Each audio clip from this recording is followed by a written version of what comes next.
Can you just sort of tell us the origin of the I Love You Bro project? You've done this in press interviews, kind of I've been calling it with you sort of the Lehigh overpass moment. Maybe start there and we can talk about what led to this organization that you now run. Yeah, so back in 2022, my daughters and I were on our way to a basketball game, something we do every Saturday, school athletics, and just happened to notice a man in a suicide crisis on the overpass that is on the way.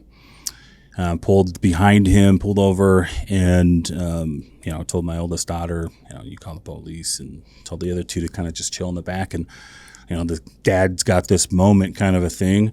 Opened the door, closed the door, and I thought I was gonna throw up, and then I thought I was gonna pass out. One of those situations. The gravity of something like that, you just can't comprehend until you see it on the TV and on in movies.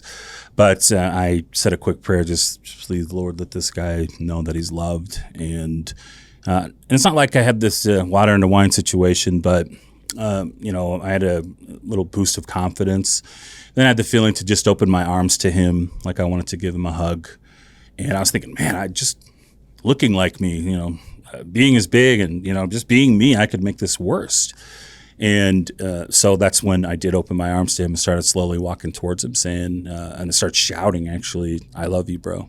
And those are the only words that I could say during the whole sequence of this experience.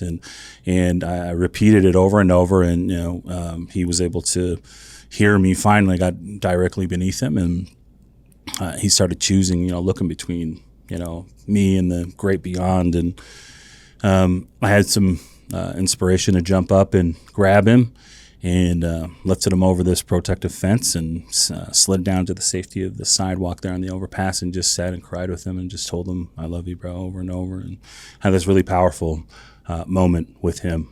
Just a dude, and at that point I was 2 weeks sober, functioning alcoholic, and about ready to, I had double pneumonia. I was about ready to go back to that life in the dark, and this, years later, of course, he's my new little brother, and he always says, thank you for saving my life, and I'm like, bro, there's 2 lives. Thank you for saving mine. 2 lives were saved that day. So powerful experience, super powerful. What did that lead to? I guess, how did that experience, influence you? You've obviously now gone on to create this organization, but can you connect some dots of that is an incredibly compelling and powerful experience, but kind of what happened next? Yeah.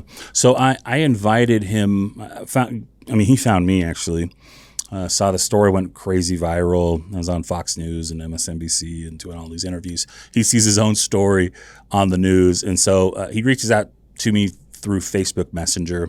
We have him and his little son over and his mom and to have dinner. And then I just gave him, a couple hours to just talk. And he just happened to be a normal dude who had a few terrible things happen in a short period of time, and which is actually consistent with a lot of our guys who come in with suicide ideation. Anyway, we Googled some resources for him, and together we were searching, what can I do to help? And we just found nothing. We found some good campaigns with, partners of our, like the American Foundation for Suicide Prevention, the National Alliance for Mental Illness, NAMI, great things out there, but nothing specific for men. And so we also found the same research that men were near 80% of all suicides, 80.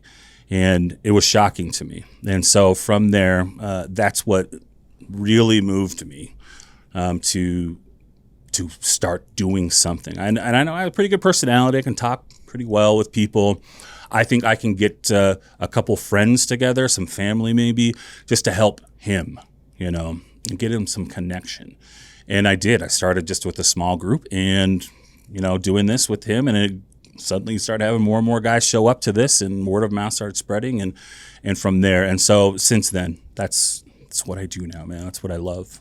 So, Joe, you glossed right over it there. You said this magic word, connection. And I think many of us would feel small in that moment, thinking, what can I do? What gift do I have that I could, share with the world to address this really huge problem? But you had this insight or an instinct that it was connection, that was missing, and that's what you've really built on, right? Yeah. And what I've come to find is that what Aaron needed is what we do at the I Love You Bro Project. We address his needs, and his needs just happen to match the needs of the men in our community. And so what he needed was a trusted connection, not just someone he could connect to, but a trusted one. Those are two different things. You can feel connected to someone, but it'd be very shallow. But he didn't have a trusted relationship with his emotions. And second, he didn't have any knowledge to help himself. Really, and obviously he didn't have really any money like a lot of us to go to therapy and to talk about some of those things. And so what I've found is men specifically, we need connection and we need purpose, those two things. I could say I love you, bro, all the live long day to some of these guys, but they feel it more when they can find those two things in my presence, connection and purpose. So. Can you talk about, you mentioned that as you sat with him, kind of looking to see what was out there, feeling like there wasn't really much, and I know there are various suicide prevention and mental health resources that exist.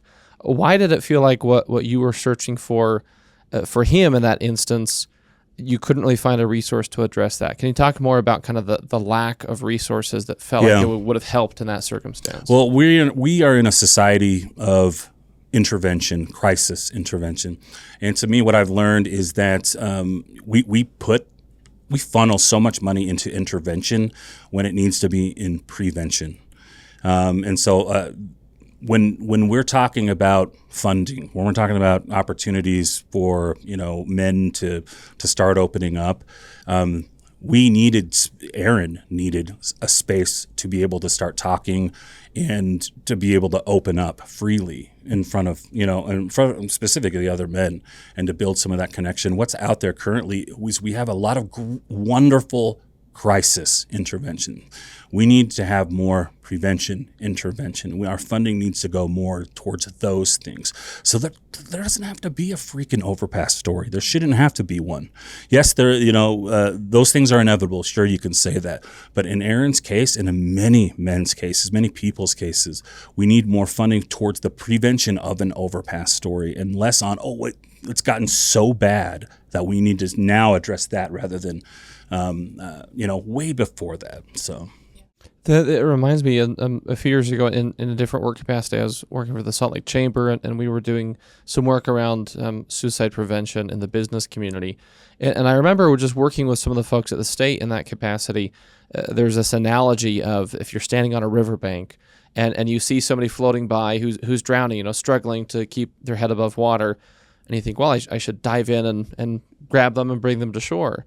And then, let's say you do that, and then another person, and then another person, another person. If more and more people are floating down this river really struggling, the analogy is that at some point you would say, well, I'm going to go upstream and figure out what's going on. And if other people are like, where are you going? We need to rescue people from the water. And you would say, well, I need to go find out why they're falling in. Does that analogy kind of capture what this moment for you of we need something different in our society? Yeah, absolutely. And what I'm doing is, it's been done and is being done. Support groups are out there. There's so much stigma around just the word support group, but the way we are doing it is a little different. It's still the guy on an overpass, just a dude, a recovering alcoholic, and then there's another dude who's suffering from suicide ideation. And there's a moment there that they share, that there's some connection, and then just love and transparency there, and a peace found there. And I think what I found is that the simplicity of what the I Love You Bro Project offers and how we do it is what makes us so valuable. We're just average Joes for average bros, and we really lean into that. And so, now that we have something that's almost like blue collar, hard hat lunch bucket feels, so to speak. That's what we lean into, because that's the majority of the guys that are coming in. Thanks for watching that clip of Defending Ideas. For the full conversation, click the link in the description, and make sure to like and subscribe wherever you get your shows.